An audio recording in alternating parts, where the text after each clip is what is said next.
There is an island where one company owned everything about your life. Your job, your home, your food, even the money in your pocket.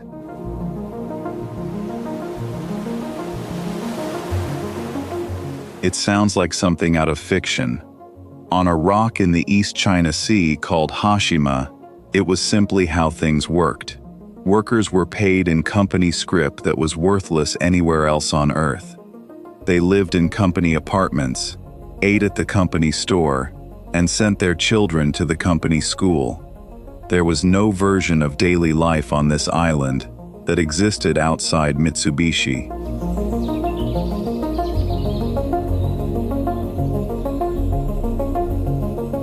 At its peak, more than 5,000 people were packed onto 16 acres of concrete, a population density among the highest ever recorded anywhere on the planet. No soil, no grass, no trees. Children played on rooftops because there was nowhere else to play.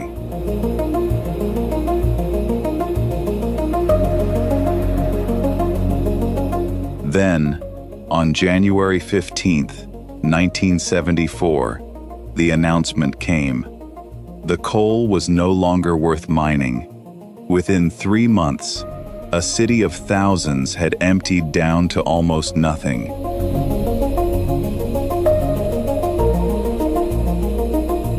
Nobody was allowed to set foot on the island again for 35 years.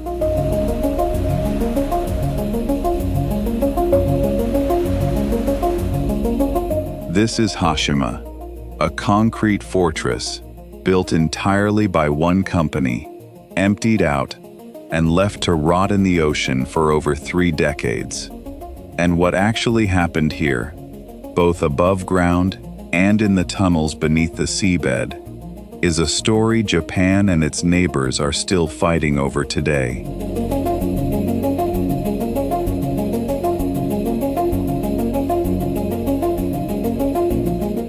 Hashima sits about 9 miles off the coast of Nagasaki. From the sea, it looks like a battleship. A long wall of gray concrete rising straight out of the water, with no beach, no harbor, and no soft edges anywhere. Coal was first discovered here in 1810, but for decades, it was only mined on a small scale. It wasn't until 1887 that mining became truly industrial, and in 1890, Mitsubishi purchased the island outright. The land was too small and too exposed to typhoons to build outward, so the company built a seawall around the entire perimeter and then built straight up instead.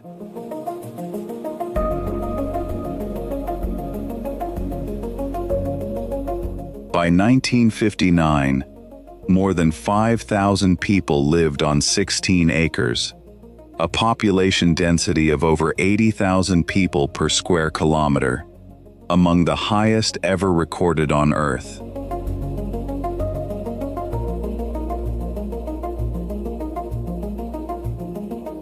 Apartment blocks rose up to 9 stories high, stacked together with almost no space between them.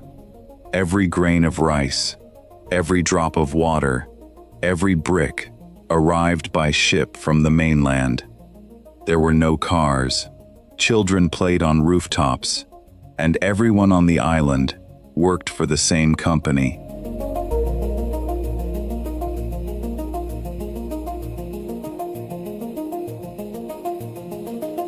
Mitsubishi did not just own the mine. They owned the apartments, the store, the hospital, the school, and the bathhouse. If you lived on Hashima, you did not just work for Mitsubishi. You lived inside it.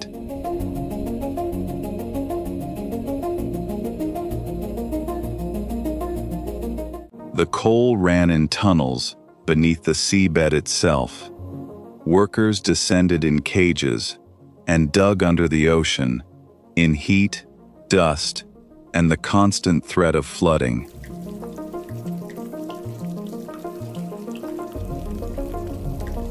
Then the war came. In the 1940s, Korean and Chinese workers were brought here under coercion, conscripted into the mines, while Japanese miners were sent to military service. The records are incomplete, but historians estimate several hundred were forced to work on Hashima. They lived apart from the rest of the community, ate separately, and worked the most dangerous shifts. When the tunnels flooded, they were often the ones who drowned. For Mitsubishi, this coerced labor was a way to keep record coal extraction moving during wartime scarcity, prioritizing corporate output over human lives.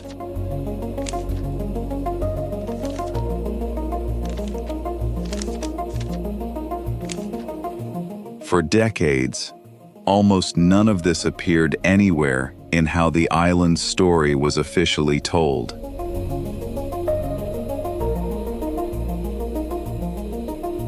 In 2015, Japan applied to make Hashima part of a UNESCO World Heritage Site.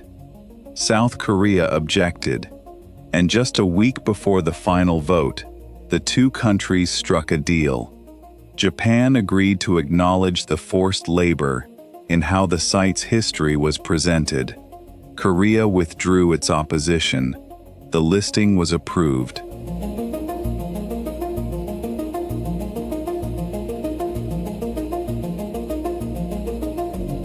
Three years later, in 2018, UNESCO's own committee concluded that Japan had failed to keep that promise.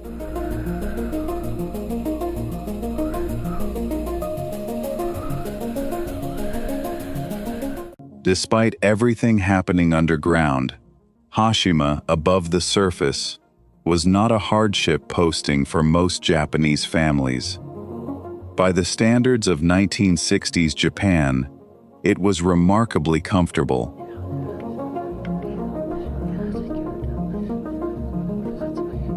By 1958, nearly every household on the island owned a television set.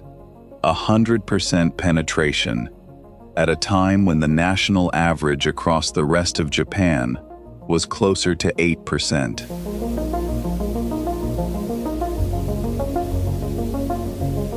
None of them knew they had less than 15 years left.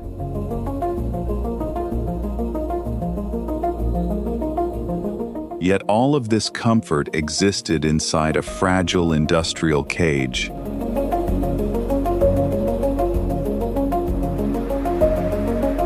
For a moment, it almost stopped feeling like a mining colony. There was a cinema, a pachinko hall, a shrine, and a temple, all squeezed onto 16 acres of concrete.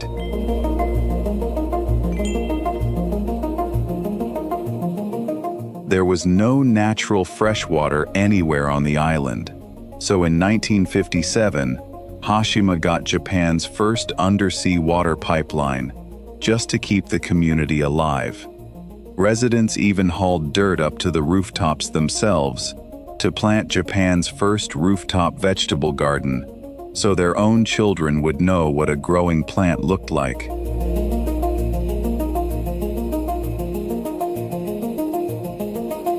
But the apartments themselves were tiny. A family of 4 typically lived in around 100 square feet, smaller than a single-car garage. Unmarried workers slept in shared dormitories down the hall.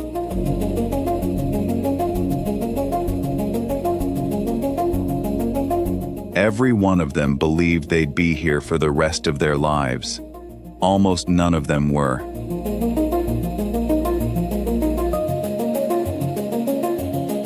This was a place where you could own a television before almost anyone else in the country, and still not have room to fully stretch out your arms inside your own home.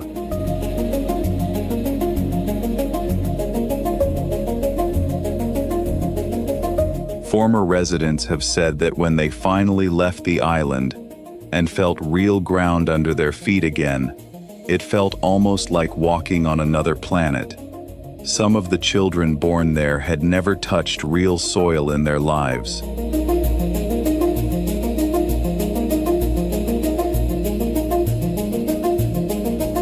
If you value deep, investigative documentaries about the world's most impossible, forgotten, and forbidden places, take a second to subscribe to Hidden Terrains.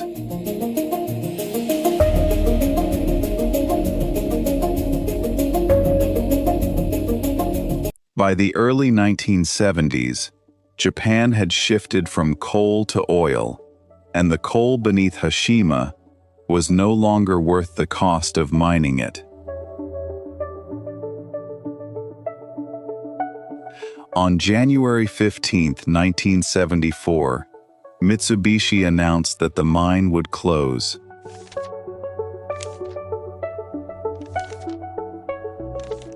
The population had already been shrinking for years, but once the announcement came, what remained of the community unraveled fast. Families packed what they could into suitcases and left the rest behind. Furniture, dishes, and photographs still hanging on the walls. Few believed they were saying goodbye forever. Many locked their apartment doors expecting to return someday, leaving clothes in closets, kitchen cabinets fully stocked, and family keepsakes exactly where they had always been. Most never came back. The school closed mid-semester. The store ran out of stock and never reopened.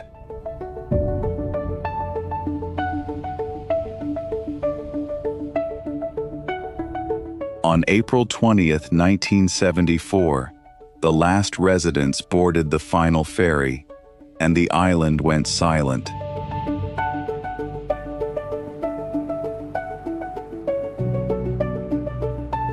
Mitsubishi locked the gates and posted guards along the seawall.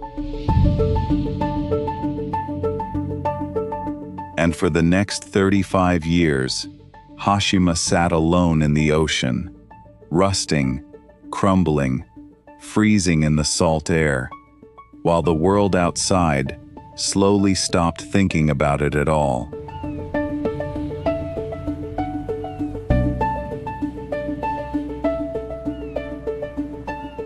For 3.5 decades, nobody was allowed to set foot on the island. Typhoons slammed into the concrete walls. Windows shattered. Roofs collapsed. Salt air ate through steel rebar until balconies began falling into the sea.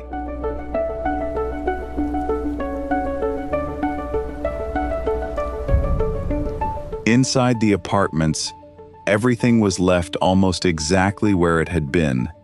Televisions, bottles, furniture, and even calendars still hanging on the walls. In more than one building, the date never moved past April 1974. Walking through Hashima Today feels less like exploring abandoned ruins and more like interrupting someone's life. Personal belongings still remain where they were left. Shoes sit beside doorways. School books gather dust in abandoned classrooms. Kitchen cupboards still hold the traces of ordinary family life. Time didn't stop here. It was abandoned.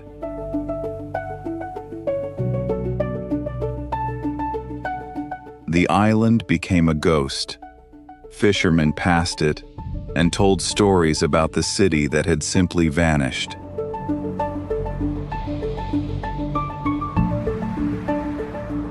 If this story is giving you a new perspective on forgotten history, drop a quick like on the video. It takes a second, but it tells YouTube to show this investigation to more people.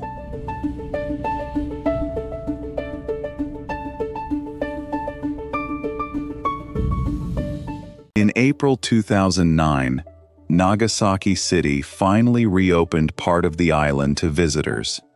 A tightly controlled walkway along the seawall, kept far away from the buildings considered too dangerous to approach. Then, in 2015, Hashima was formally listed as a UNESCO World Heritage Site.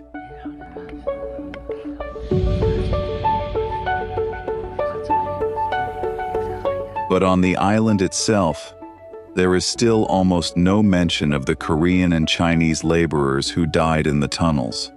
Tour routes keep visitors away from the deepest parts of the site. You cannot enter the apartments where the workers actually lived. You walk a paved path, take a photograph of the famous skyline, and leave.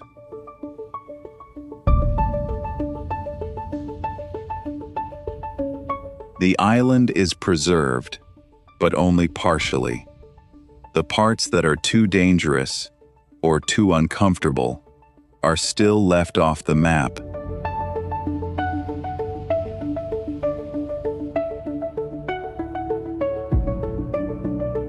Typhoons have repeatedly torn through the seawall and closed the island to visitors since it reopened, most seriously in 2019, when storm damage shut down landings for months.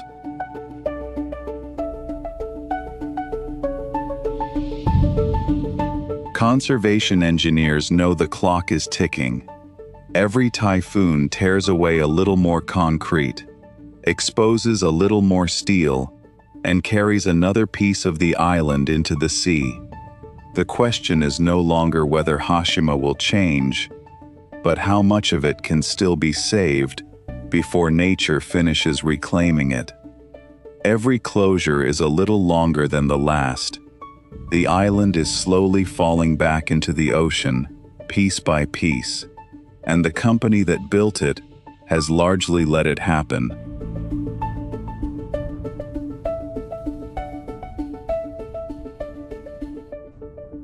Hashima isn't just an abandoned island.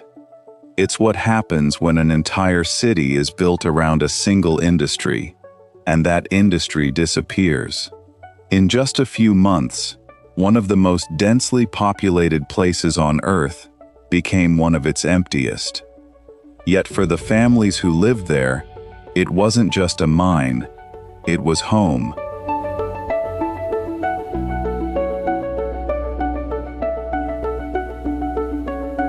But more than anything, Hashima is a place that refuses to let the past stay buried. Japan wants the world to admire its engineering. Korea wants the world to remember the people who suffered beneath it. Meanwhile, the island itself continues to crumble. The concrete is cracking. The steel is rusting. Every year, another piece slips into the sea. One day, Hashima may disappear completely, but the arguments over what happened there probably never will.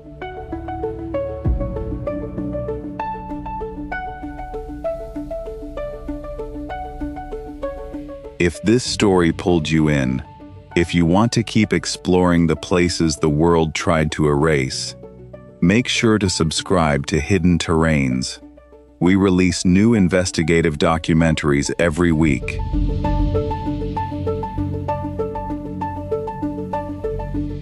Drop a comment below. If you lived on Hashima in 1974, would you have stayed until the very last ferry, or left the second you heard the mine was closing? I read and reply to every comment. I'll see you in the next one.